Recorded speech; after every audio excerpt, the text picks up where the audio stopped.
সুন্দর একটি দিন, সুন্দর একটি দুপুর নিয়ে আপনাদের মাঝে হাজির হলাম আমি লাইজু চৌধুরী লাইফস্টাইল ব্লগ থেকে। তো সবাইকে রইল আমার আন্তরিক ভালোবাসা ও শুভেচ্ছা। তো অনেক দিন পর আপনাদের মাঝে আমার একটি ভিডিও নিয়ে আসলাম। তো আজকে ভিডিওটা বেশি লম্বা করলাম না আর তেমন কিছু শেয়ারও করলাম না, যেহেতু আজকে অনেক বৃষ্টি হবে মনে হইতেছে। তো সাথে খাবার নিতে আসলাম। তো ভাবলাম আমার আপু ভাইয়াদের সাথে একটু শেয়ার করি। আর এই দিনটা আমার খুবই ভালো লাগে, এই বাতাসটা মন যায় সারাদিন বাতাস যেভাবে দিত, আসলে আর কিছু লাগে না। প্রাকৃতিক বাতাস এটা আল্লাহর এত একটা নিয়ামত যা বলে শেষ করা যায় না।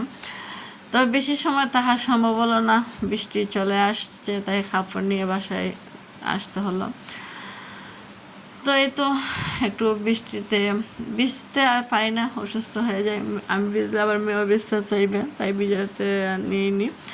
তো সাইড থেকে একটু ভিডিও করে আপনাদেরকে দেখালাম। আর আমার জন্য দোয়া করবেন, শারীরিকভাবে আমি তেমন একটা অসুস্থ ভালো না, খুবই অসুস্থ আছি। আর এদিকে মেয়ের তো এক্সাম, আমার সব দিকে আমি খুব বেশি প্যারাই আছি। তো দেখেন আজকের দিনটা আসলে অনেক ভালো লাগতেছে। আর আমার মেয়ের খুবই প্রিয় একটা দিন, আর ও খুবই উপভোগ করে। তো ওকে আমি ভিজতে দিই না, ওর যেহেতু ঠান্ডা লাগে যায়, আমারও ঠান্ডা লাগে, তাই আমিও ভিজতে পাই না। বাচ্চারা স্কুল থেকে ভিজে ভিজে যেতেছে, সেই ছোটোবেলার কথা মনে পড়লো। আমরা তো একসময় এইভাবে বৃষ্টিতে, যখন বৃষ্টি হইতো খুব ভালো লাগতো, ভিজে ভিজে স্কুল থেকে যেতাম, ইচ্ছা করে ভিজতাম, ইচ্ছা করে ছাতা নিতাম না। আম্মু কত বকা দিত ছাতা নেওয়ার জন্য, কিন্তু বৃষ্টিতে ভিজার জন্য কোনোদিন ছাতা নেই নেই। আর সেই ছোটো বাচ্চাগুলো ভিজে ভিজে যেতেছে, আসলে মজাই অনেক মজা।